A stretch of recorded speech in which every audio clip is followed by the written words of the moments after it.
Hey guys, and welcome back here to another episode in this guide series. And we have done a few things here, me and Zuri. Greetings. And yeah, so I think Zuri set up a few chests, some steel ones here, and some smart chests, which will be used for the logistics chest. And you can also do some stuff with the circuit network using these. And we about doubled our steel production. We were running out. I set up production of Roboports down here.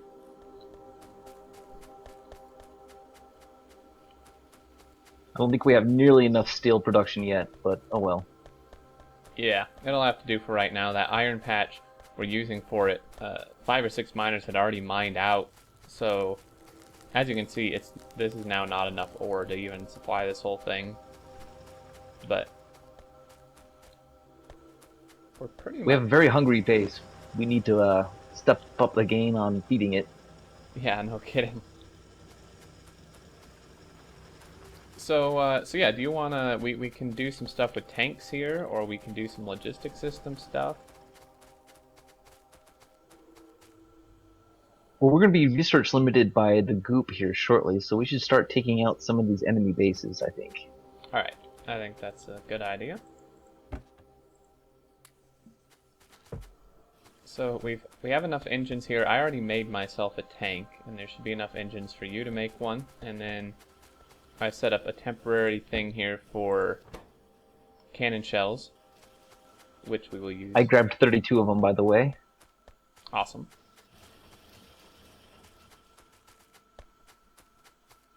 And yeah, we'll head out. So let's see, what direction do we want to go here towards? Well, the closest to us is northeast, and that big copper field to the southeast too. We might need to hit those. Alright, that works.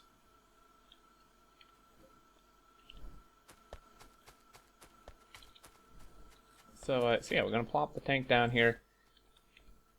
The tank is a great tool for like mid-game combat. Later game it doesn't work so great, but mid-game it has a ton of health, a ton of resistances, so you can just pretty much plow through stuff and it will take forever for biters to actually kill the tank at this stage.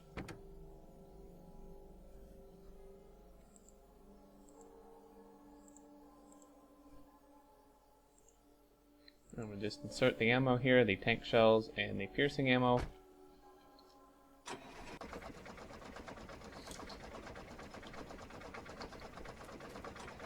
And these tank shells actually pierce, so they will go through the thing you hit, obviously do damage to it, and then do damage to things behind it as well, to a certain extent. Great at plowing down trees as well. The tank's one of my favorite things in the game. Yeah, it's really fun. And what we're doing to trees here, you can actually do this just to kill a base, which is sometimes almost more effective. You can just run into it and it'll explode.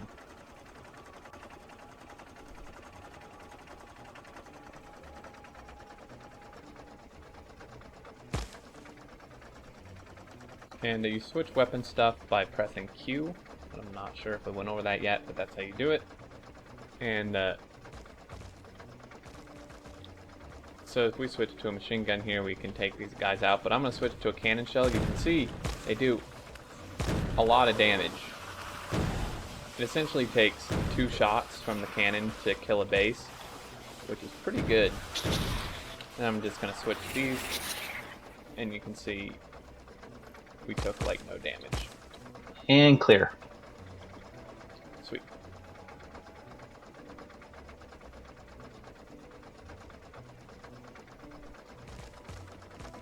There's a few more guys up here. Of course, it's nighttime, so it's a little hard to see. So I'm going to demonstrate. You can just run straight into these and kill it. And you can see it took like a 20th of my health or something.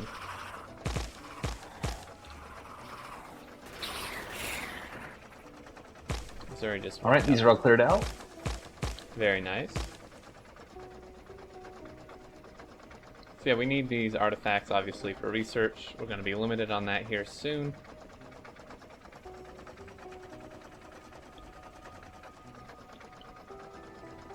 And you wanted to head down to the, like, south-ish? Yeah, south and a little west from here. The big one on the copper nest. Well, it's not that big actually compared to the ones we just took out, but it's still down there. Yeah. So yeah, tank's super effective. Obviously moves a little slow, but... and slows down a lot when you hit trees.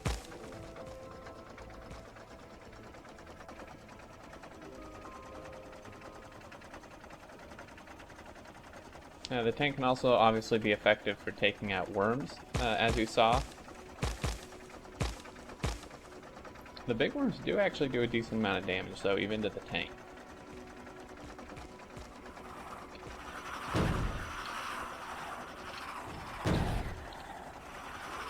So I'm just putting my mouse over what I want to shoot and pressing spacebar. It's not always the most accurate, but...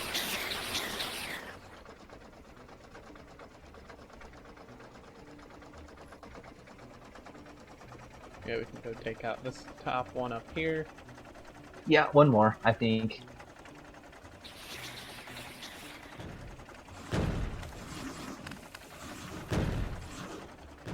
And it takes about 3 shots to take out the big worm. So you make quick work of this. Oh, whoops! Nope! No! That went all kinds of wrong, and it was hilarious. Oh yeah, that was great. So I'm actually... yeah, I'm pretty sure I hit you with a tank shell and then rammed into you. Awesome. Wow, thanks.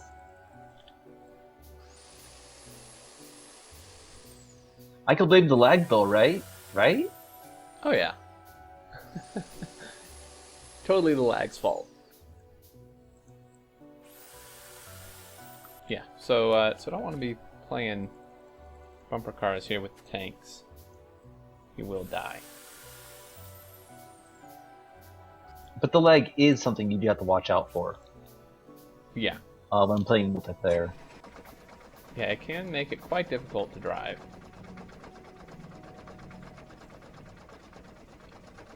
So we've got a good amount of artifacts here. Cleared out some things that might have been in our pollution here soon.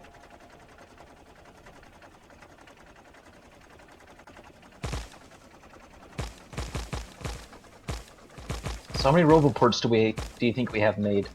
We can set up the battery route when we get back. Sounds good. I limited it to 10 because our base just isn't that big yet. And once we get there, I'll actually show. I limited it with a smart inserter and some wiring because when you cap a box, it like does it by stack, right? So even if I only left one slot in the box, it would have done a whole stack of Roboports, which we just simply don't need right now. And you can do it in a much more specific amount using this method.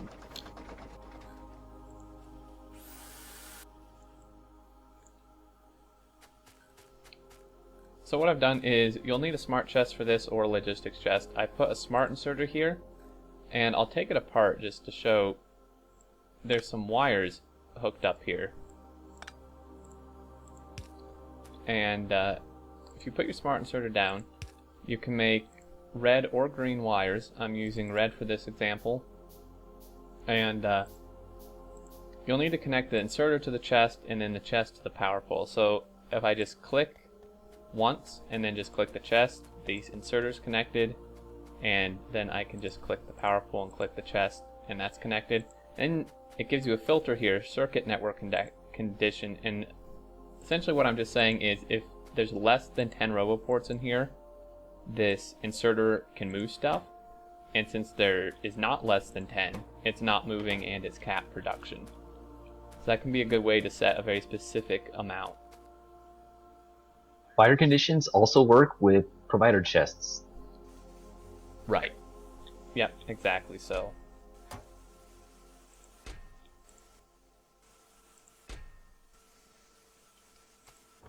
And later on you can do even more complicated stuff with combinators, which I am not good with at all. But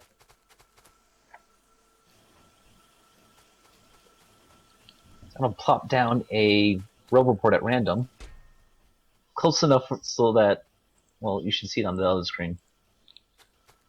yeah, so see how the Roboport, I mean, you can go over this if you want, kind of how the Roboport works.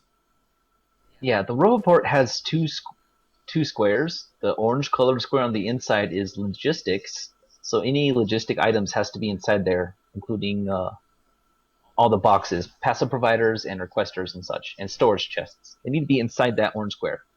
And the bigger green square is where the bots, if you have any construction bots, they can repair items and tear down things and build things for you, which is awesome. Oh yeah, super cool. So yeah, I want to place the other one over here somewhere. Right, and you'll see when he places it, there will be a yellow line between them. This means they're connected in the same network. And when you place one, obviously there is a max distance. So if I walk out here, you can see anything past what I'm doing. Essentially anything past where these areas connect is going to be too far. And if you put one out there, it is creating a separate network. So anything in this network will not communicate or interact with a separate network. I changed the storage box to a requester. Right. Yeah, so requester, so we just put all the robots down, they will go into the Roboport. Requesters, essentially, I mean, it's very intuitive pretty much. You can just request items by clicking on here, click what you want, set the amount, and it will pull like anything that's in either a storage chest or a passive provider chest, which is what Zuri put down here. The items will be pulled from one of those that's in the network and then brought to the requester chest by the logistics robots, so that request will be filled. And I might as well pull some extra batteries off the end of the line to do this. I'm going to set a condition. Wait a minute, it's outside the range. I can put another Roboport down if you want, just to cover this. If you please. Yeah. Let me... There we go.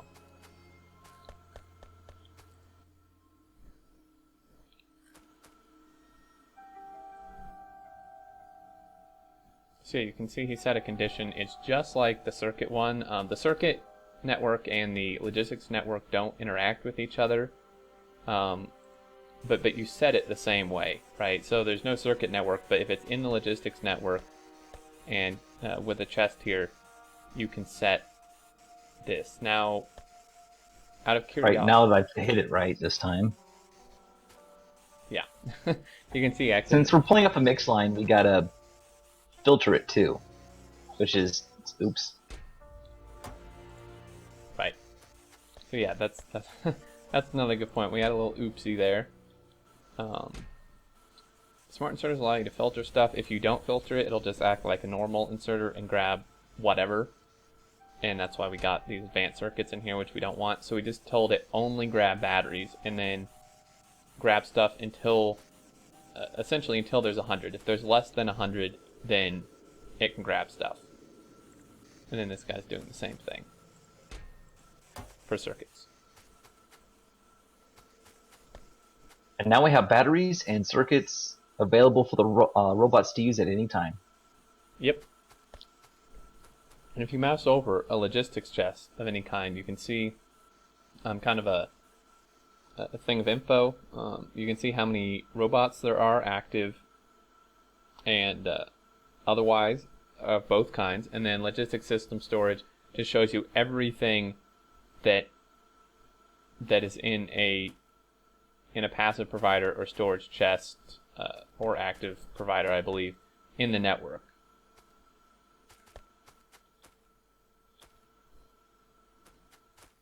And for the most part, I recommend using passive provider chests with smart inserters with either a wired condition like this and or a logistic checking condition like these up here.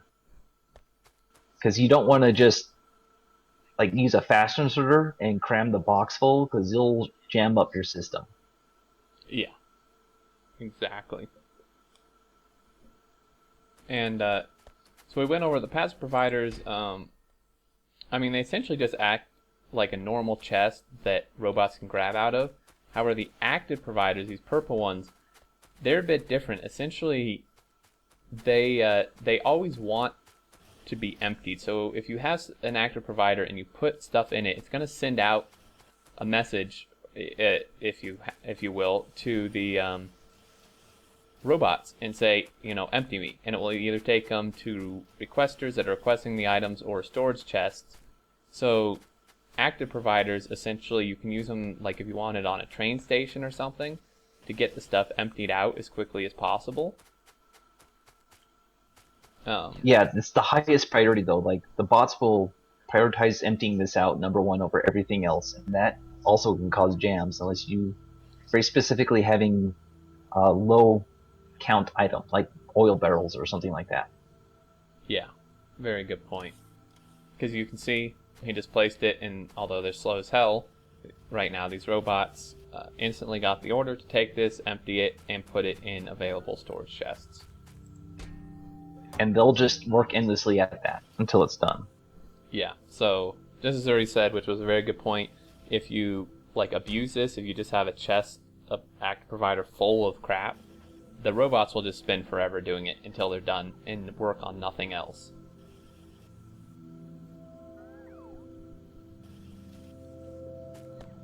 Alright, that's enough of that. Yeah. Go rest, bots. So you can see right now they're very slow. However, we can get upgrades. You can get speed for them as well as how many items they can carry at once.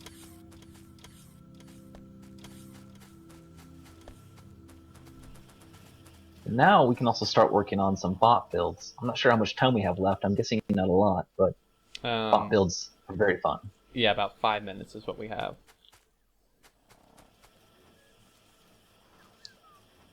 But yeah, bot builds. You can set one up if you want. We probably have time for that. Well, at this point, I usually set up all the... I just start placing down the passive providers and replacing all these inserters with smart inserters to control output, like for pretty much everything. All the storage boxes you'd usually run by and grab stuff out of, I'd replace those with passive providers and smart inserters. Right. Yep. Can be very useful. And just one quick note: the robots will charge at a Roboport. I mean, you'll see it's pretty obvious, but just a quick thing there. And you can put repair packs in here as well, so the construction bots can repair things that are within the range. I highly recommend that you put repair packs in storage boxes. Okay. Because if you put a repair pack in this Roboport, only the construction bots in that Roboport can use it. Construction robot will never leave another Roboport, come to this one, and use the repair pack. It's just stuck in there. But if you have a repair pack in a storage box, any repair bot can come by, pick it up, and use it. Very good point. Yeah, I didn't even actually know that fully, so definitely a good thing to point out. And yeah, it's something you see a lot. People will put repair packs in Roboports, or sometimes the robots bring them there, and then they leave to do something else, and they'll just be repair packs stuck in Roboports that are empty. Right. Yep, and that can be a big problem. So, there can be a little issue sometimes. So, for example, these chests here for our rails I made, but there's no smart long-handed inserter. So, we'll have to change this around if we want to put these into provider chests. It's not a big deal. Yeah, I mean, it's an easy fix. This one could be a little difficult.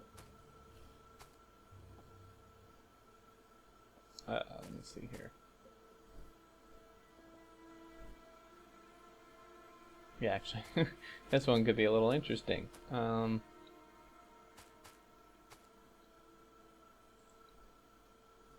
what I'm going to do as weird as this is I'm going to underground this thing of the actual main bus.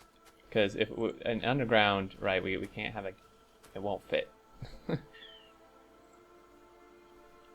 So, It should fit. well, but I mean, if I underground this, there's you can't insert into that, right? If you do it. Oh, right, I thought you had that at max range. Derp. I gotcha. No worries. Zuri's got it. He knows what he's doing.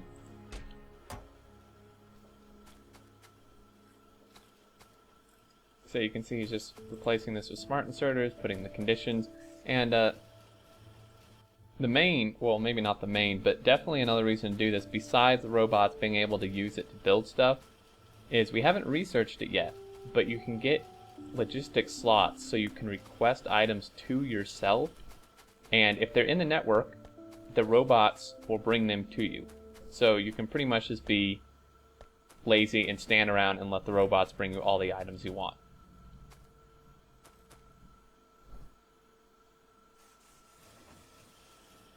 Yes, make the lazy bots work for the living. Yeah, exactly.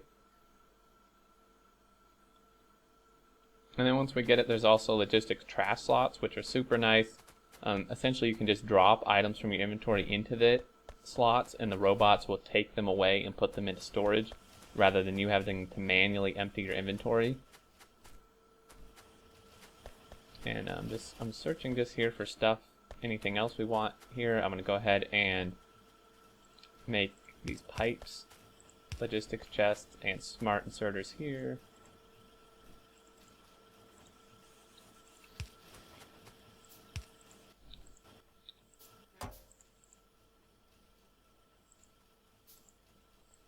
I'll just go in here and I'll just say like 150. 150 underground is like way more than enough, so that's fine.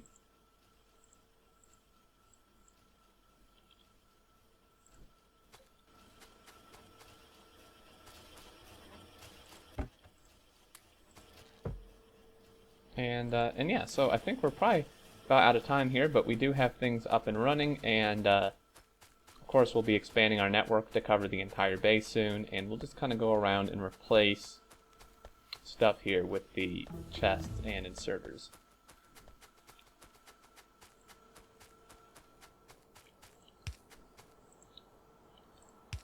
And then I'll involve putting down some more Roboports, and it'll be good. It'll be glorious.